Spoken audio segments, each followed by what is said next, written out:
اب لیلۃ القدر کو لیلۃ القدر کہتے ہیں تو کیوں کہتے ہیں؟ قدر کی رات، اس رات کو قدر کی رات لیلۃ القدر کو لیلۃ القدر کہتے ہیں تو کیوں کہتے ہیں؟ کہنے کی وجہ کیا ہے؟ جواب آیا، لفظ قدر جو ہے اس کے کئی معنی ہیں۔ اگر لفظ قدر تقدیر سے ہو، کس سے ہو؟ تقدیر سے ہو، تو پھر اس کا مطلب یہ ہے کہ اس رات رب ذوالجلال سال بھر کے احکام فرشتوں کے سپرد فرماتا ہے۔ سال بھر کے احکام، سال بھر کے امور، پورے سال میں جو کچھ ہونے والا ہے، سمجھ آئیے، کس نے جینا ہے، کس نے مرنا ہے، کسے کیا ہونا ہے، کسے کیا نہیں ہونا، کسے جناب کیا خوشی ملنی ہے، کسے کیا غمی ملنی ہے، پورے سال کے سال بھر کے امور، سال بھر کے احکام اللہ فرشتوں کے سپرد فرماتا ہے، جنہوں نے جناب ان احکام کو پورے سال کے اندر بجا لانا ہوگا۔ سمجھ آئیے کہ نہیں سمجھ آئیے؟ اس واسطے اس رات کو لیلۃ القدر کہتے ہیں۔ وہ بات کی سمجھ ہے؟ اگر آپ سورۃ الدخان کا مطالعہ فرمائیں تو اس میں بھی یہی بات ہے۔ اللہ قرآن پاک کے اندر فرماتا ہے، حامیم والکتاب المبین، والکتاب المبین، انا انزلناہ فی لیلۃ مبارکۃ انا کنا منذرین فیہا یفرق کل امر حکیم۔ رب فرماتا ہے کہ ہم نے اس رات کے اندر، یہ جو مبارک رات ہے، اس مبارک رات کے اندر ہم نے قرآن پاک کو نازل فرمایا ہے۔ ہم نے کسے نازل فرمایا ہے؟ اور یہ رات فیصلوں والی رات ہے۔ فیہا یفرق کل امر حکیم، یہ رات فیصلوں والی رات ہے۔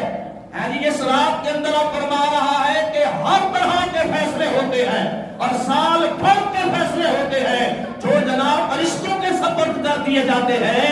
پھر وہ فرشتے پورے سال کے اندر، سمجھ آئی کہ نہیں سمجھ آئی، وہ فیصلے بجا لاتے ہیں، اللہ کے ان احکام کو جناب بجا لاتے ہیں، رب کے ان فیصلوں کو پورا سال کے اندر پھر وہ پورا کرتے ہیں۔ اگر لفظ قدر قدر سے ہی بنا ہو، قدر سمجھتے ہو، قدر قدر کرنا، اگر لفظ قدر قدر سے بنا ہو تو پھر اس کے ہیں، پھر اس کا معنی ہے عزت، پھر اس کا معنی کیا ہے؟ عزت۔ اب لیلۃ القدر کو لیلۃ القدر کیوں کہتے ہیں یارو؟ اس واسطے کہتے ہیں کہ اللہ قرآن پاک کے اندر فرما رہا ہے، انا انزلناہ فی لیلۃ القدر، اس رات کے اندر ہم نے عزت والا قرآن اتارا ہے، اس رات کے اندر ہم نے عزت والا قرآن اتارا ہے، اس واسطے اس کو لیلۃ القدر کہتے ہیں۔ دوسرے پارے کے اندر یہاں تو اللہ یہ فرما رہا ہے، انا انزلناہ فی لیلۃ القدر، کہ بے شک ہم نے قرآن کو لیلۃ القدر میں اتارا۔ دوسرے پارے کے اندر اللہ فرما رہا ہے، شہر رمضان، شہر رمضان الذی انزل فیہ القرآن، رمضان کے ماہ کے اندر ہم نے قرآن کو اتارا۔ اور ہمارا اسلام، ہماری شریعت ہمیں یہ کہتی ہے، محبوب کی جو 23 سالہ زندگی تھی، زہری جو حیات تھی، اس کے اندر رب ذوالجلال نے قرآن پاک کو تھوڑا تھوڑا کر کے 23 سال کے عرصے کے اندر قرآن کو اتارا۔ سورۃ القدر میں فرماتا ہے ہم نے لیلۃ القدر میں اتارا، دوسرے پارے میں اللہ فرما رہا ہے رمضان میں اتارا۔ شریعت اسلام کو اگر دیکھے تو وہاں جناب یہ بات آتی ہے 23 سال کے عرصے میں قرآن مکمل ہوا، تو پھر اس کا مطلب ہوا تو ہوا کیا؟ اس کا کیا جواب ہے؟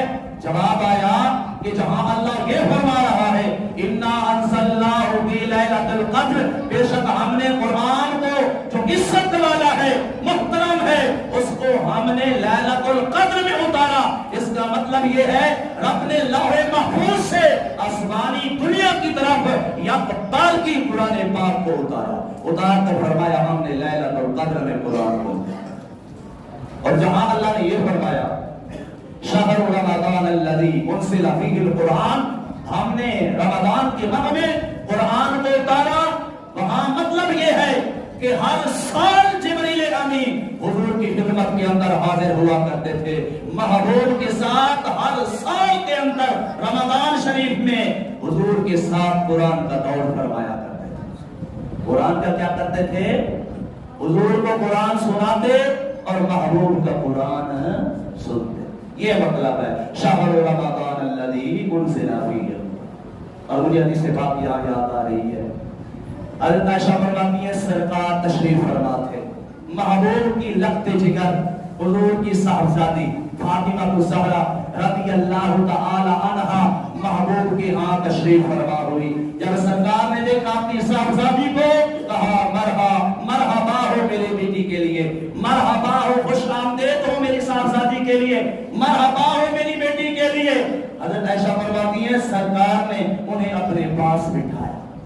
جب پاس بٹھایا، حدیث لمبی چوڑی مختصر آپ کے سامنے رکھ رہا ہوں، جب پاس بٹھایا حضرت عائشہ فرماتی ہیں فاطمہ الزہرا رضی اللہ تعالی عنہا کے کانوں کے اندر سرکار نے سرگوشی فرمائی، کانوں میں سرکار نے کچھ فرمایا.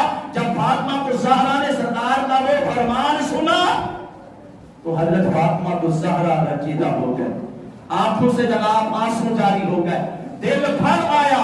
محبوب نے جب دیکھا فاطمہ الزہرا رضی اللہ تعالی عنہا رنجیدہ ہو گئی، آنکھوں سے آنسو جناب بہہ پڑے، جاری ہو پڑے، نگل پڑے اور دل رنجیدہ ہو گیا. سرکار نے دوسرے کان کے اندر حضرت عائشہ فرماتی ہے پھر کچھ فرمایا جس سے حضرت فاطمہ الزہرا رضی اللہ تعالی عنہا خوش ہو. کیا ہو گئی؟ میں نے حضور کے تشریف فرما ہو جانے کے بعد، حضرت عائشہ فرماتی ہے میں نے حضور کے تشریف فرما ہو جانے کے بعد فاطمہ الزہرا سے پوچھا کہ فاطمہ الزہرا رضی اللہ تعالیٰ عنہ بتائیں محبوب نے آپ کے کانوں کے اندر کیا فرمایا؟ جب پہلی دفعہ فرمایا تو آپ رنجیدہ ہو گئی، جب دوسری دفعہ فرمایا تو آپ خوش ہو گئی. فرمایا تو فرمایا کیا؟ حضرت فاطمہ الزہرا رضی اللہ تعالیٰ عنہ نے کہا ماں جی یہ میرے محبوب کی ہم سب کے قریب کی راز کی بات ہے، میں نے راز کو ظاہر نہیں کرنا.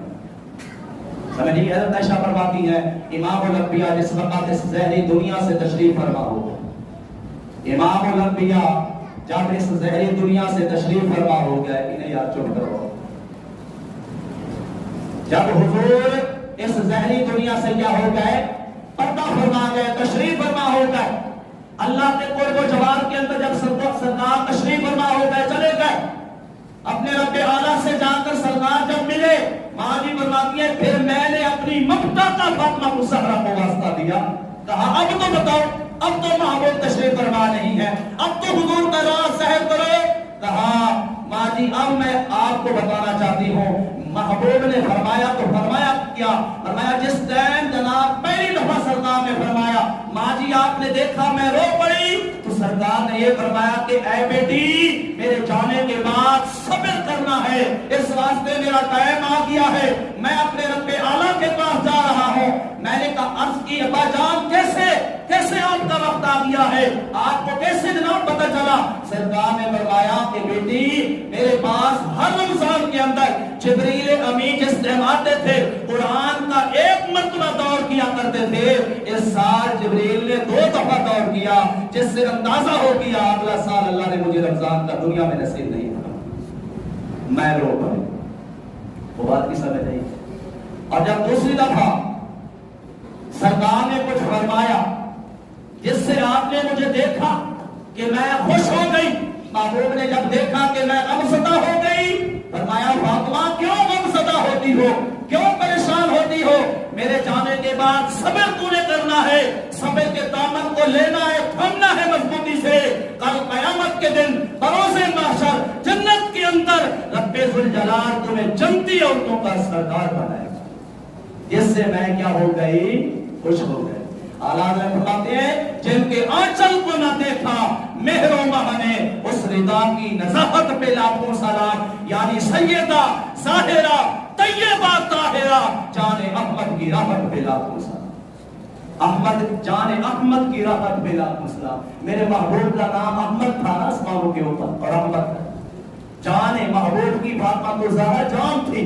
یعنی سیدہ ظاہرہ طیبہ طاہرہ جان احمد کی رحمت پہ لاکھوں سمجھے یہ بات نہیں سمجھے. اور قرآن جہاں ہمارا اسلام یہ کہتا ہے کہ تھوڑا تھوڑا ہو کے نازل ہوا اور 23 سال کے عرصے میں مکمل ہوا. اللہ نے جو اپنے حبیب کو ظاہری زندگی اعلان نبوت کے بعد 23 سال کی عطا فرمائی، اس کے اندر جا کر قرآن مکمل ہوا، تو یہ بھی اپنی جگہ پر درست صحیح ہے. وہ اس واسطے کہ قرآن اللہ نے اپنے حبیب کی امت کے اوپر مکمل کتابی شکل کے اندر نہیں اتارا، نازل نہیں فرمایا.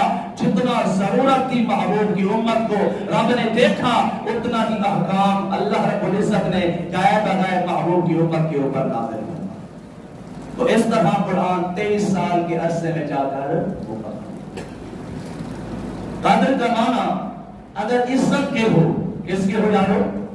قدر کا معنی اگر عزت کے ہو، قدر کا معنی اگر عزت کے ہو تو پھر مطلب یہی ہونا ہے کہ لیلۃ القدر کو لیلۃ القدر اس واسطے کہتے ہیں کہ اس رات کے اندر عزت والا قرآن اللہ نے نازل فرمایا. اور دوسرا مطلب یہ بھی ہو سکتا ہے کہ جو ہم نیک اعمال، نیک کام، اچھے کام اس رات کے اندر کرتے ہیں، وہ فرشتوں کے ہاں رب ذوالجلال کے ہاں مقبولیت کا بھی مقام پاتے ہیں. اللہ اور فرشتوں کے ہاں ان کی قدر عزت بھی ہوتی ہے. اس واسطے اس رات کو لیلۃ القدر کہتے ہیں. اور قدر کا معنی اگر تنگی کے ہو، کس کے ہو؟ قدر کا معنی اگر تنگی کے ہو تو پھر اس کا مطلب یہ ہوگا کہ لیلۃ القدر کو لیلۃ القدر اس واسطے کہتے ہیں کہ اس رات جبریل امین فرشتوں کی جماعت کے ساتھ، بلکہ اس قدر کثیر جماعت کے ساتھ روح زمین کے اوپر اترتا ہے کہ جو روح زمین ہے جی وہاں دل بھرنے کی جگہ بھی نہیں ہوتی. اس قدر زمین فرشتوں کے ساتھ اور ان کے اترنے کے ساتھ تنگ ہو جاتی ہے. اس لیے اس رات کو لیلۃ القدر